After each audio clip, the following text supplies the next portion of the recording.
Okay, तो अभी हम लोग क्या पढ़ेंगे, थोड़ा टैक्सेशन के बारे में हल्का फुल्का इंट्रोडक्शन लेंगे, ज़्यादा नहीं, हल्का फुल्का लेंगे और टैक्सेशन के बारे में थोड़ा सा देखेंगे कि टैक्सेशन क्या होता है और उसका ओवरव्यू क्या है।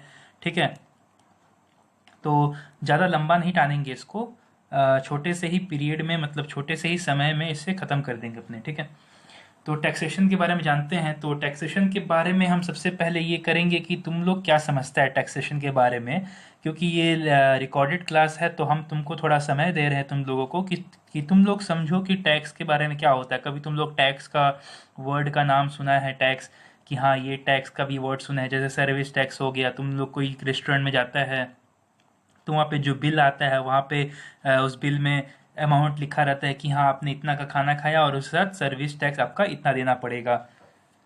अभी गुड्स एंड सर्विस टैक्स यानी जीएसटी चल रहा है, तो ये भी एक टैक्स है। फिर जो भी पर्सन हुआ, वो जो इनकम कमाता है वो भी टैक्स भरता है। तो हम लोग ये देखते हैं ना कि हाँ ये टैक्स भरता है, मुझे इतना टैक्स देना था इस साल, हम इतना दिए। तो ये सब टैक्स का वर्ड हम लोग सुनते रहते हैं।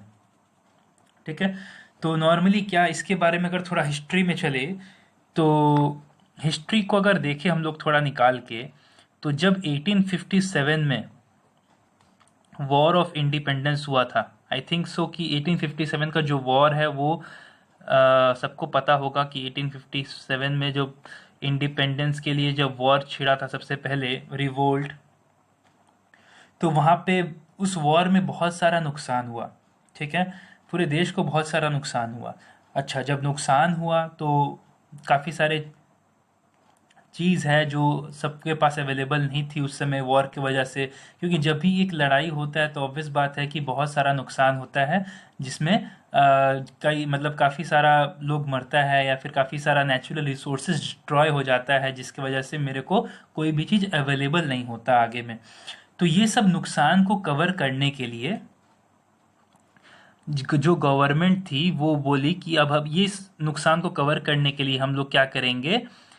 उस समय वो लोग टैक्स का इंट्रोडक्शन किया कि अपने को जो रेवेन्यू मिलेगा वो अब हम लोग क्या करेंगे, टैक्स के वजह से, टैक्स के ज़रिए कमाएंगे। ठीक है, और उसी ज़रिए कमा के टैक्स के जो भी नुकसान हुआ है, टू कवर लॉसेस, जो भी नुकसान हुआ है उसे कवर करेंगे। ठीक है, ये, लेकिन ये तो था 1857 का। तो भैया क्या 1857 में ही सबसे पहले टैक्स का इंट्रोडक्शन हुआ था? टैक्स का इंट्रोडक्शन हुआ था 1857 में ये करने के लिए ताकि लॉस को कवर कर सके। तो भैया 1857 में वो लोग टैक्स का वर्ड कैसे जाने कि हाँ हम लोग टैक्स लगाएंगे? क्योंकि इसके पहले भी टैक्स का कॉन्सेप्ट काफ़ी सारा चीज़ अपने डिस्कस हो चुका था, और इन्हें डिस्कस करने वाला जो पर्सनालिटी है उनका नाम है कौटिल्य चंद्रगुप्त। उन्होंने अपने एक बुक अर्थशास्त्र में लिखा था इसके बारे में, अर्थशास्त्र में इसके बारे में लिखा था, समथिंग अराउंड 300 to 400 BC में। इस पीरियड में अर्थशास्त्र का बुक आया था जिसके बारे में, कौटिल्य के टैक्स के बारे में यानी एडमिनिस्ट्रेशन के बारे में, इस बुक में हमें काफ़ी सारा चीज़ जानने को मिला था। ठीक है, तो उसमें कौटिल्य जी ने एक वर्ड इस्तेमाल किया था, एक लाइन इस्तेमाल किया था, कोष मूल दंड, मतलब इसे ऐसे लिखते हैं। ठीक है, कोष मूल दंड, इसका मतलब क्या हुआ? इसका मतलब ये हुआ कि इसका मतलब बोलते हैं कौटिल्य जी की revenue is the backbone, revenue is the backbone of administration. Revenue is the backbone of administration, मतलब अगर हमको एडमिनिस्ट्रेशन करना है अच्छे से, ठीक है, सारे चीज को एडमिनिस्टर करना है, तो उसका बैकबोन रेवेन्यू ही है। क्योंकि अगर रेवेन्यू नहीं आता है, अगर मेरे पास कमाई नहीं होगा, अगर मेरे पास पैसा नहीं आएगा, तो हम कोई भी चीज़ का एडमिनिस्ट्रेशन सही ढंग से नहीं कर पाएंगे, या कोई भी तरह का एडमिनिस्ट्रेशन सही ढंग से नहीं कर पाएंगे। तो यही सब चीज, ये सब अपने हिस्ट्री में अगर चले तो ये सब हिस्ट्री में ही हमने को जानने को मिलता है। ठीक है, अब 1857 में क्या हुआ था कि टैक्स के बारे में ये लोग इंट्रोडक्शन इसलिए लाए थे, मतलब ये कॉन्सेप्ट इसलिए आया था क्योंकि बहुत सारा लॉस हो गया था। उसे कवर करने के लिए उन्होंने यही मूल अपनाया, यही जो लाइन है, इसको एक तरह से तंत्र भी बोलेंगे, मंत्र भी बोलेंगे, तो यही मंत्र अपनाया कि revenue is the backbone of administration. अगर वापस से हमें एडमिनिस्ट्रेशन अच्छा करना है, वापस से ही सारे लॉसेस कवर करने हैं, वापस से जिस सिचुएशन में देश था या कोई भी था उस सिचुएशन में अगर वापस जाना है, तो फिर हमें एक रेवेन्यू का जरिया बनाना ही पड़ेगा। तो फिर वहां से कॉन्सेप्ट इंट्रोडक्शन हुआ टैक्सेशन का। ठीक है, अब नॉर्मली टैक्सेशन होता क्या है, टैक्सेशन हम लोग क्यों करते हैं, मतलब टैक्स हम लोग क्यों जमा करते हैं, या सरकार क्यों कलेक्ट करता है टैक्स। ऑब्वियस बात है कि ये सब सरकार अपने सारे कैपिटल एक्सपेंडिचर करने के लिए करते हैं, कैपिटल एक्सपेंडिचर करने के लिए। अब कैपिटल एक्सपेंडिचर क्या हुआ, कैपिटल एक्सपेंडिचर वो एक्सपेंडिचर होता है जहां पे अपने कोई एसेट्स वगैरह में इन्वेस्ट करते हैं। अब एसेट्स वगैरह में इन्वेस्ट करना इन द सेंस, जैसे फॉर एग्जांपल आप एक बिजनेस कर रहे हैं, तो बिजनेस में अगर मशीन नहीं हो, जैसे आप मान लीजिए कोई चीज़ बनाना चाहते हैं, तो बनाने के लिए सबसे पहले क्या चाहिए, मशीन चाहिए, एक ऑफिस चाहिए, उसके अंदर ऑफिस के अंदर फर्नीचर वगैरह लगेगा, कंप्यूटर्स लगेगा ताकि सारा चीज़ का हिसाब कर सकें, लाइट वगैरह लगेगा, फैन लगेगा जहाँ पे वर्कर लोग काम करेंगे, और काफ़ी सारे चीज़ लगते हैं। तो जो जो चीज़ मेरे बिजनेस में एक रहेगी काफ़ी लंबे समय तक, और जो जो चीज़ हम बिजनेस में इस्तेमाल करने वाले हैं उसे अपने एसेट बोलते हैं। मतलब एक तरह से क्या होगा, अपना एक कैपिटल लगाते हैं। ठीक है, बिजनेस में काफ़ी सारा पैसा खर्च करके कैपिटल लगा रहे हैं ताकि उसके काफ़ी सारा चीज़ खरीद सके, मशीन वगैरह, कंप्यूटर वगैरह, फर्नीचर वगैरह, जो ऑफिस में मेरा रहेगा और वो ऑफिस में काफ़ी लंबे समय तक चलेगा। ठीक है, तो इससे बोलते हैं कैपिटल एक्सपेंडिचर, मतलब इन सभी चीज़ के ऊपर खर्च करने को कैपिटल एक्सपेंडिचर बोलते हैं। तो वैसे ही क्या है कि सरकार जब हमसे टैक्स लेती है, तो ये जो आप सड़कें देख रहे हैं, ब्रिजेस देख रहे हैं, रेलवे लाइंस देख रहे हैं, रेलवे स्टेशंस देख रहे हैं, जो भी आपको सुख सुविधाएं मिल रही हैं सरकार के द्वारा, जैसे कि आपका काम आसान हो जा रहा है। फॉर एग्जांपल आप जो नाव का सर्विस देखते हैं कि हाँ, एक जगह से दूसरी जगह तक आप नाव में जा सकते हैं, आपका सामान एक जगह से दूसरी जगह ट्रेन में, प्लेन में, नाव में जाता है। तो ये सब कैसे पॉसिबल हुआ, ये सब टैक्स की ही कमाई से पॉसिबल होता है। ये सब सरकार जब हमसे टैक्स कलेक्ट करती है तो ये उसी पैसे से ये सारे एक्सपेंडिचर्स करती है, ताकि अल्टीमेटली उसका फायदा हम पब्लिक को ही देंगे। ठीक है, मतलब आपके लिए ही है। इसीलिए आप लोग कभी कभी मूवीज में सुने होंगे, जैसे शिवाजी द बॉस में वो एक जगह जाके बोलता है कि आप काला धन छुपाने वाला का जितना भी है सबको बुला लेता है और बोलता है कि आप काला धन कहाँ कहाँ छुपा के रखा है आपका मालिक, आप हम सबको बता दीजिए। तो उस समय एक कॉन्सेप्ट समझाता है कि ये जो काला ब्लैक मनी है इसे नहीं रखना चाहिए। क्यों? क्योंकि अगर आप टैक्स भरेंगे सरकार को तो उसका बेनिफिट घूम फिर के आपको ही मिलने वाला है। अगर आप टैक्स नहीं भरेंगे, सरकार के पास पैसा नहीं आएगा, तो ये सारा चीज़ वो बना नहीं सकता है। और अगर बनाएगा नहीं तो फिर आप सरकार को ही दोष देंगे कि सरकार हमारे लिए कुछ नहीं कर रहा है। क्यों? तो ये आप तो पीछे का रीज़न नहीं जानेंगे कि सरकार के पास पैसा नहीं है। और पैसा क्यों नहीं है? क्योंकि आप लोग ही पैसा चुरा के रख लेते हैं, टैक्स जमा नहीं करते हैं।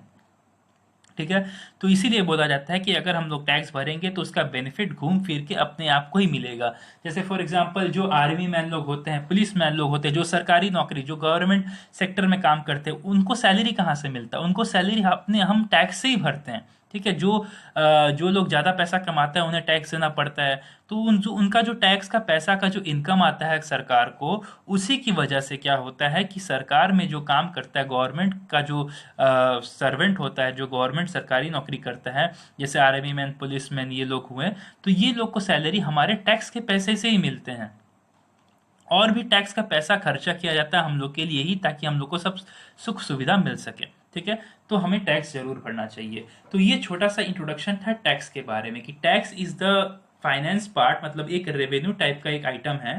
ठीक है, जो चीज सरकार हम हमारे ऊपर लगाती है, जो सरकार हमसे कलेक्ट करती है, ताकि बदले में वो हमें वो सब सुविधा प्रोवाइड कर सके जो हमें चाहिए। ठीक है, तो ये था एक टैक्स के बारे में इंट्रोडक्शन। अब अब पढ़ेंगे अपने क्या कि टैक्स कितने प्रकार के होते हैं। अगर बेसिकली देखा जाए तो टैक्स का दो पार्ट होता है। डायरेक्ट टैक्स और एक है उसका उल्टा इनडायरेक्ट टैक्स।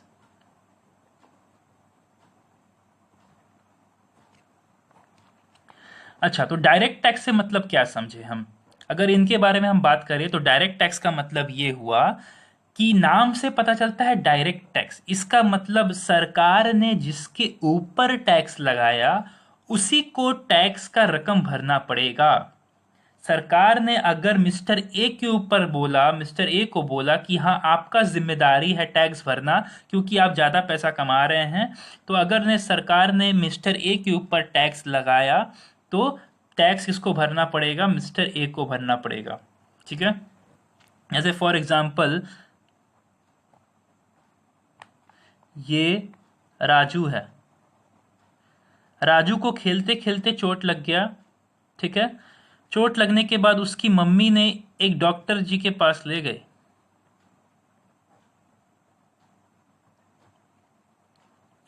ठीक है, एक डॉक्टर के पास उसे ले गई। ठीक है, चलो राजू डॉक्टर के पास चलो, तुम्हें मैं दवाई दिलवा देती हूँ डॉक्टर के पास से। ठीक है, डॉक्टर ने चेक किया उसे, डॉक्टर ने बोला ठीक है इसे दवाई का कोई दरकार नहीं पड़ेगा, मैं एक इंजेक्शन लगा देता हूँ। ठीक है, इंजेक्शन लगाने से उसका सारा दर्द वगैरह ठीक हो जाएगा और उसे एक्स्ट्रा कोई मेडिसिन लेने की दरकार नहीं पड़ेगी। ठीक है, तो क्या हुआ फिर? चोट किसे लगी थी? राजू को। डॉक्टर के पास गया राजू, डॉक्टर ने इंजेक्शन लगाया,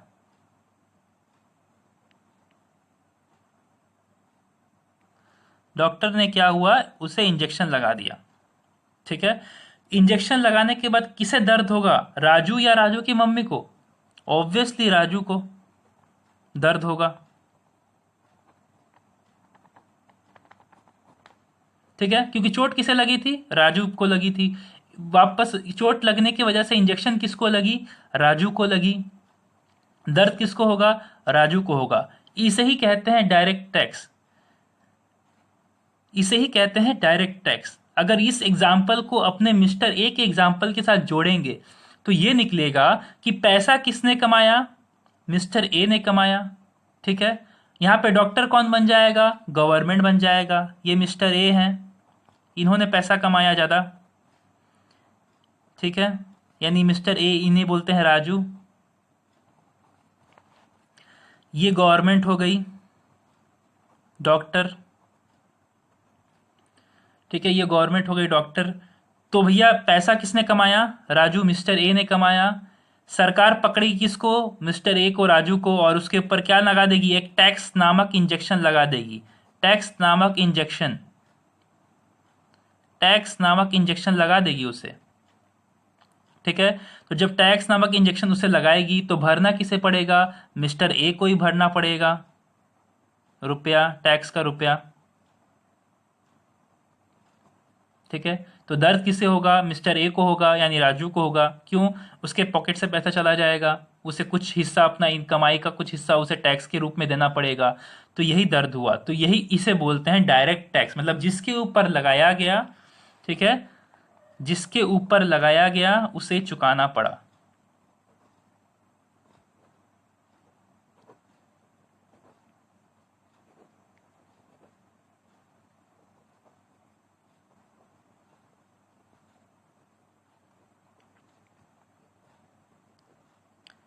जिसके ऊपर लगाया गया उसे चुकाना पड़ा। ठीक है, अब भैया इनडायरेक्ट टैक्स क्या हो गया फिर? यहां पे एग्जांपल देखो,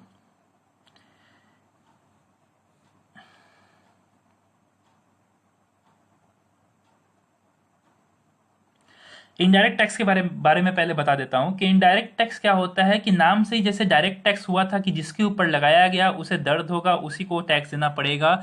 इनडायरेक्ट टैक्स में ऐसा नहीं है। इनडायरेक्ट टैक्स में अपने बोलते हैं कि लगाया किसी और के ऊपर जाता है लेकिन उससे देता कोई और है, इसलिए इसको इनडायरेक्ट बोलते हैं, इनडायरेक्टली। ठीक है, लगाया किसी और के ऊपर गया लेकिन दिया उसे किसी और ने। ठीक है, सबसे बेस्ट एग्जाम्पल,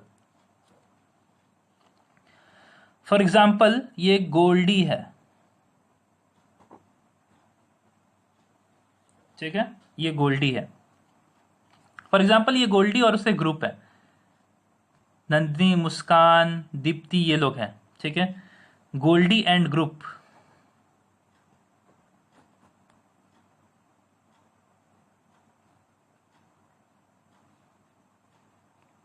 ये एक रेस्टोरेंट है,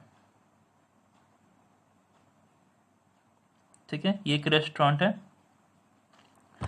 तो रेस्टोरेंट वाले क्या है कि रेस्टोरेंट वाले तो बिजनेस करते हैं, ठीक है, ऑब्वियसली वो पैसा कमाते हैं। तो अगर गौर रेस्टोरेंट वाले बिजनेस करेंगे और पैसा कमाएंगे तो टैक्स कौन देगा? रेस्टोरेंट वाले ही देंगे, ठीक है, रेस्टोरेंट वाले ही टैक्स भरेंगे। किसको? गवर्नमेंट को। गवर्नमेंट का आदमी यहाँ पे बैठा है, ये गवर्नमेंट इससे टैक्स लेगा, ये टैक्स देगा इसको, ठीक है। गवर्नमेंट बोला कि चलो रेस्टोरेंट तुम पैसा कमा रहा है सबसे, ठीक है, तो हमको टैक्स भरो, अपना कमाई का कुछ हिस्सा दो, ठीक है, ये होगा। अच्छा, अब क्या हुआ, गोल्डी और उसके ग्रुप रेस्टोरेंट में खाना खाने जाते हैं, खाना खाने जाते हैं, ठीक है, ओके। खाना खाने के बाद इन लोगों ने बिल मांगा, वेटर बिल लो, रेस्टोरेंट वाले ने इन्हें बिल दिया।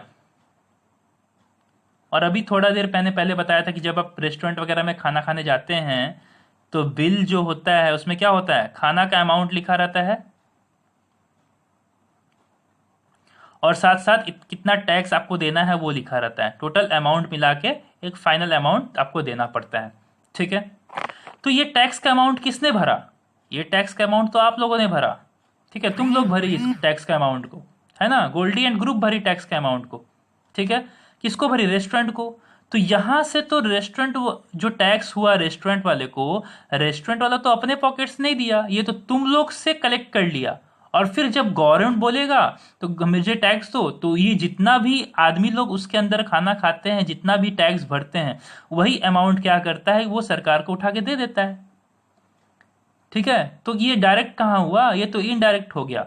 गवर्नमेंट ने इसके ऊपर टैक्स लगाया, लेकिन ये सारे बिल में टैक्स किसके नाम पे फाड़ देता है? कस्टमर के नाम पे फाड़ देता है, कस्टमर को टैक्स का अमाउंट दे देना पड़ता है। तो ये हुआ इनडायरेक्ट टैक्स, मतलब लगाया इसके ऊपर गया लेकिन भरा कोई और, ये लोग भरा,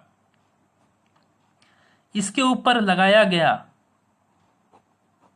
ठीक है, गवर्नमेंट ने लगाया इसके ऊपर लेकिन भरा ये लोग, तो इसीलिए इसे इनडायरेक्ट टैक्स बोलते हैं। अगर ये एग्जांपल लें तो यहाँ पे मान लो राजू को इंजेक्शन लगा लेकिन दर्द उसके मम्मी को हो गया, तो ये इनडायरेक्ट टैक्स हो गया, ठीक है। यानी इंजेक्शन लगा राजू को, दर्द हो गया अचानक से, उसकी मम्मी चलने लगी, अरे दर्द होगा, नहीं नहीं मुझे दर्द होगा, मेरे बेटे को इंजेक्शन लगाई मुझे दर्द होगा, तो ये होता है। तो यहाँ पे पॉकेट, यहाँ पे हमको ये देखना कि पॉकेट किसका खाली हुआ। पॉकेट तो गोल्डी एंड ग्रुप का खाली हो गया ना, ये तो रेस्टोरेंट वाले का खाली नहीं हुआ, ठीक है।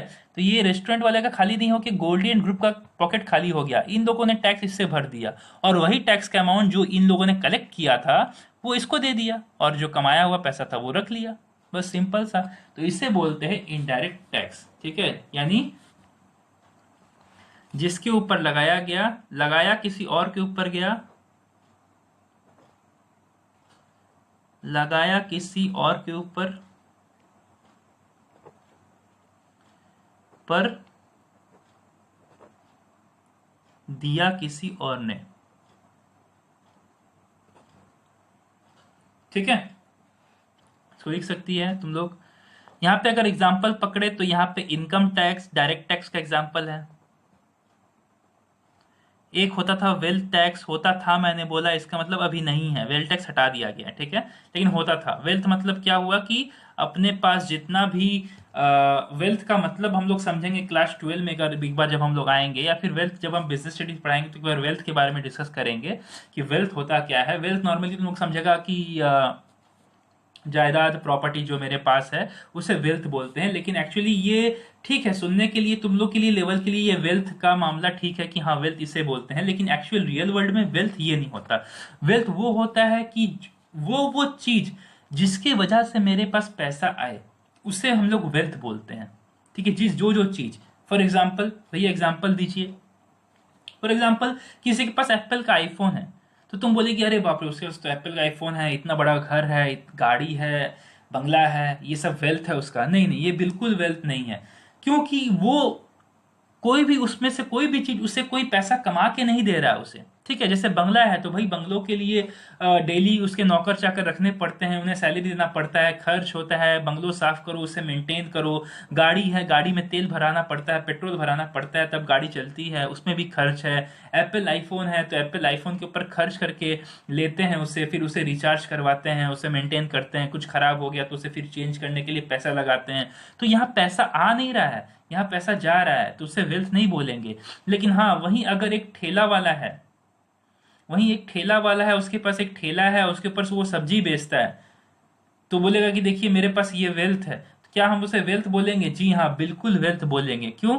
क्योंकि वो ठेला जो है वो उसे पैसा कमा के दे रहा है। अगर ठेला नहीं होगा तो वो हो सकता है सब्जी ठीक से नहीं बेच पाए, हाथ में लेके सब्जी नहीं बेच पाए, या सर पे रख के सब्जी नहीं बेच पाए टोकरी में, तो वो ठेला पे रख के सब्जी बेचता है और पैसा कमाता है, तो वो ठेला उसे कुछ ना कुछ पैसा ला के दे रही है, तो उसे ही वेल्थ बोलते हैं, ठीक है।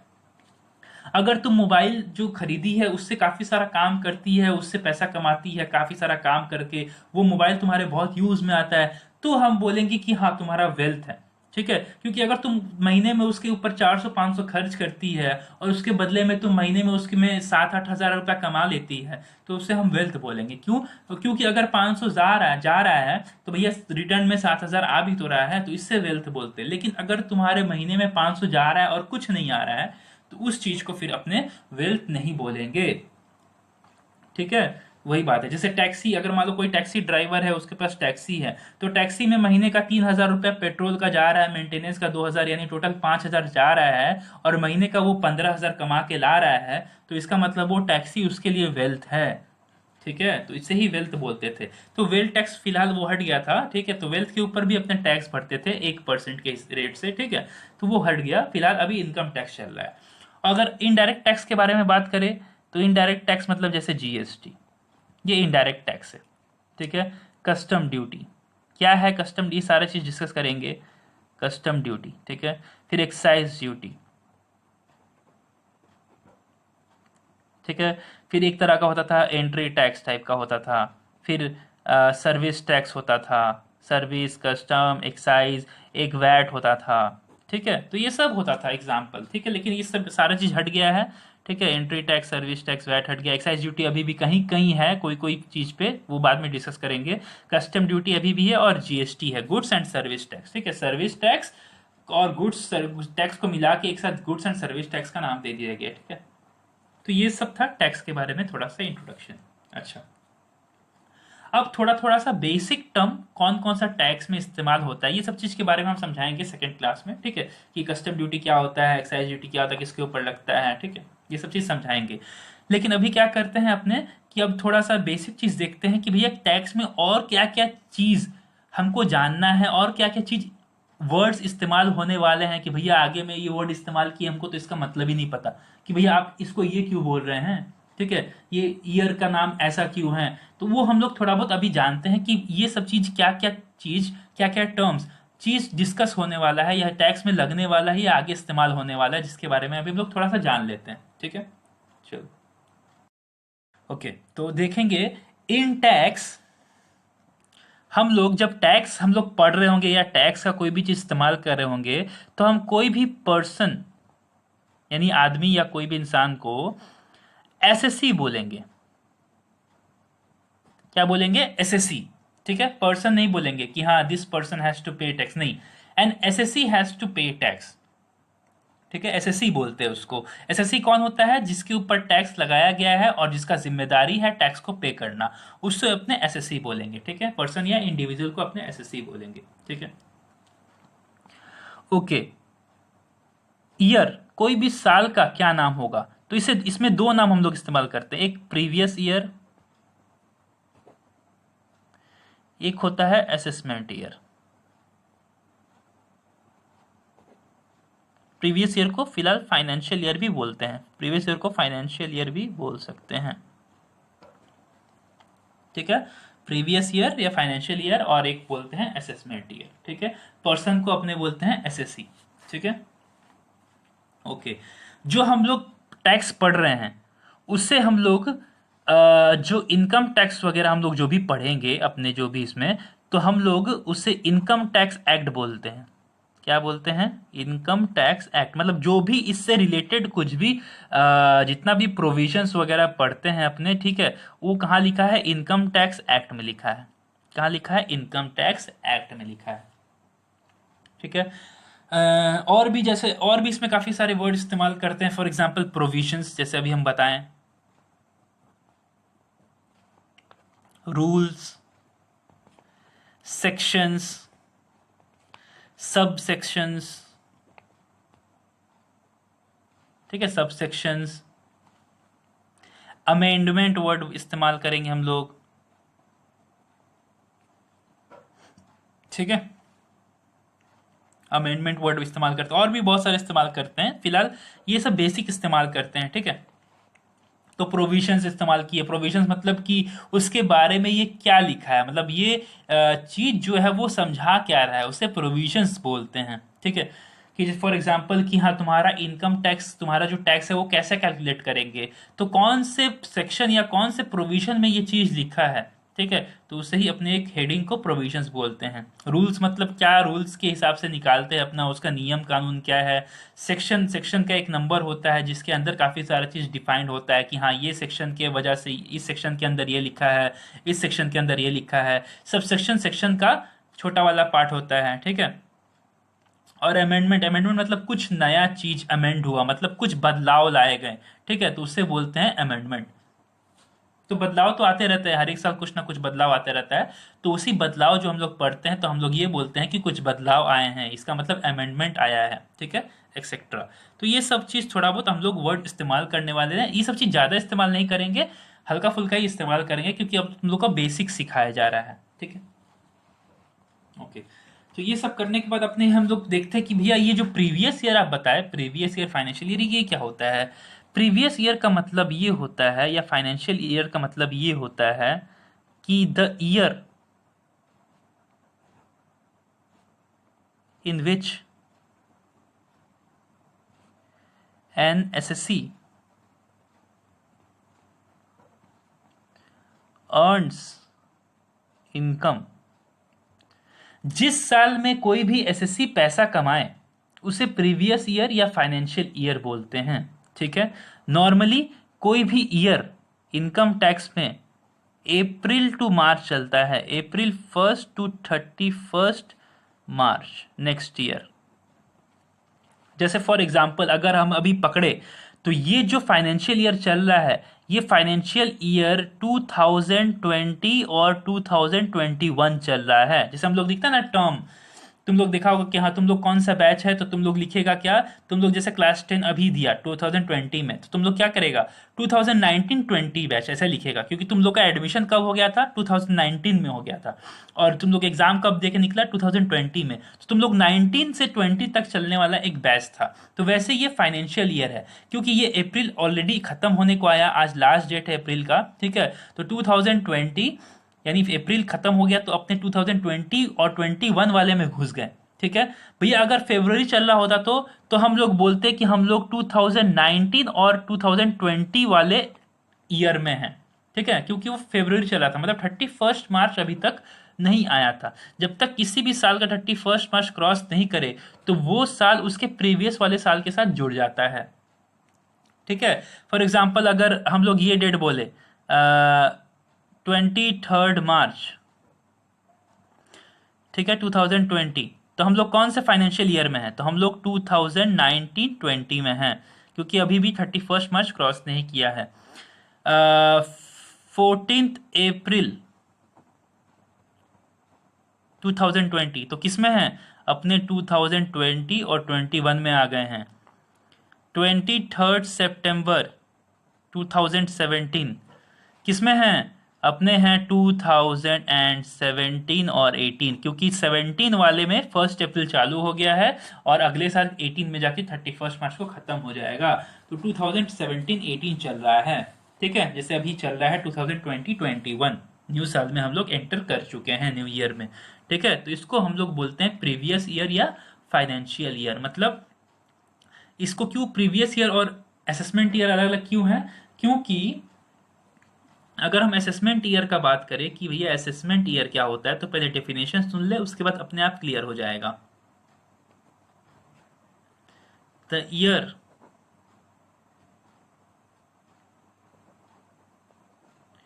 इन विच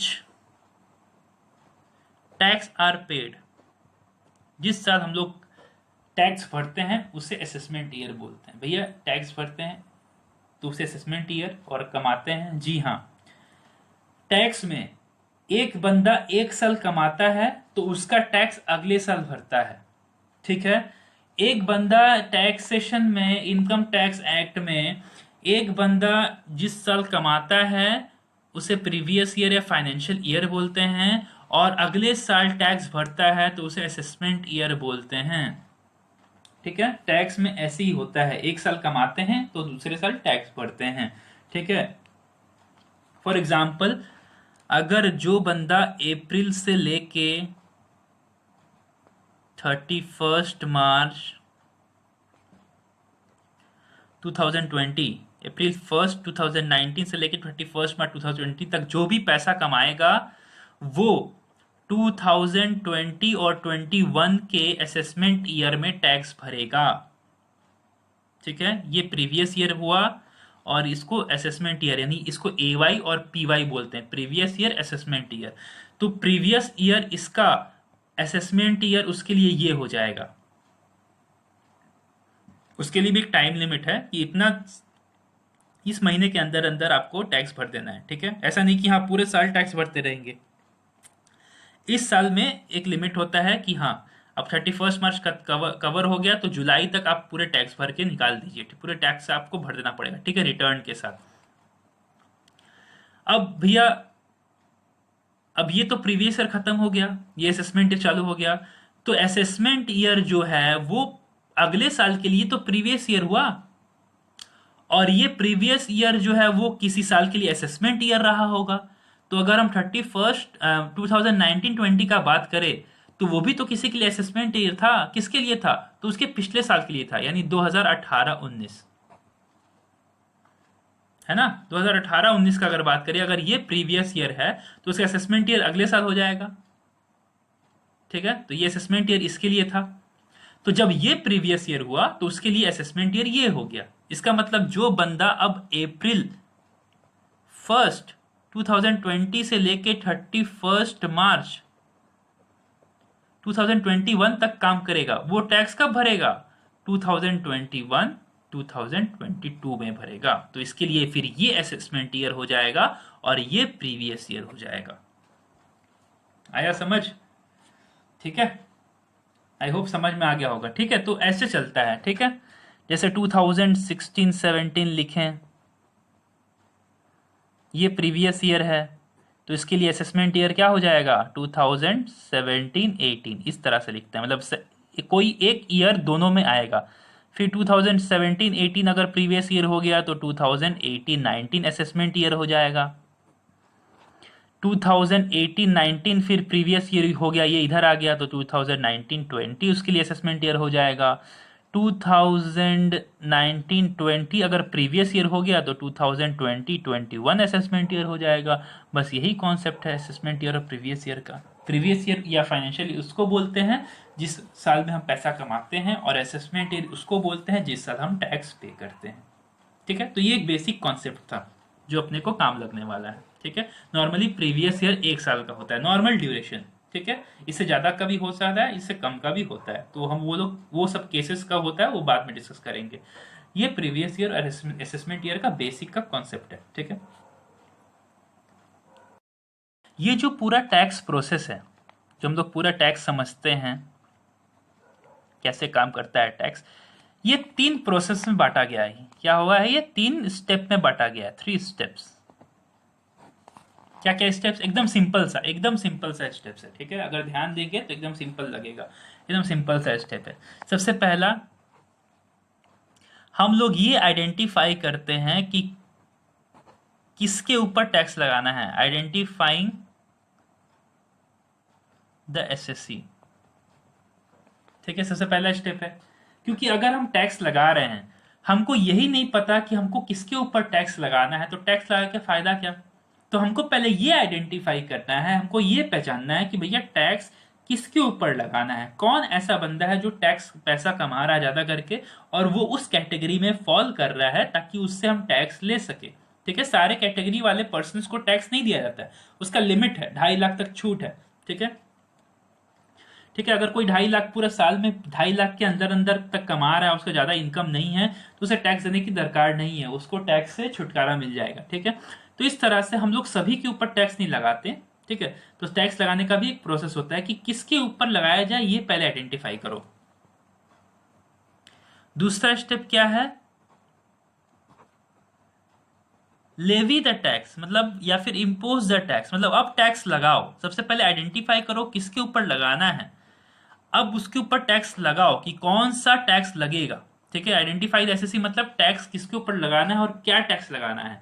और दूसरा मतलब लेवी द टैक्स, अब उसके ऊपर वो टैक्स लगाओ जो उसको टैक्स लगने वाला है या जो उस वो किस कैटेगरी में फॉल कर रहा है। ठीक है,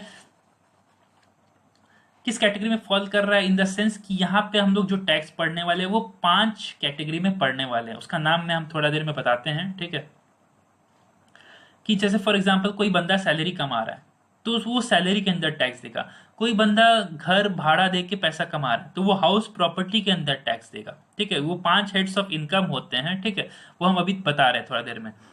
और तीसरा नंबर क्या हुआ कि कलेक्ट द टैक्स, मतलब आप कलेक्ट कर लो टैक्स उससे, जब पता कर लिए लगा लिए तो भैया लास्ट में टैक्स कलेक्ट भी कर लो। तो ये मेन 3 प्रोसेस होते हैं। ठीक है, ये एकदम इजी था। अब टैक्स में अगर बात करें तो यहां 5 हेड्स ऑफ इनकम होते हैं। ठीक है, हेड्स मतलब इस कैटेगरी के अंदर हम लोग इनकम टैक्स पढ़ने वाले हैं। ठीक है, इस हेड्स में हम लोग इनकम कमाते हैं। सबसे पहला क्या है, सबसे पहला है salary. 5 heads of income, 5 heads of income under income tax act. ठीक है, 5 heads of income, income tax act, IT act 1961, सबके बारे में डिस्कस करेंगे। 1961, 1960 कब आया था इनकम टैक्स एक्ट, कब नहीं आया था, ये सारे डिस्कस करेंगे। अभी फिलहाल हम लोग बेसिक चल रहे हैं। ठीक है, दूसरा है क्या, हाउस प्रॉपर्टी।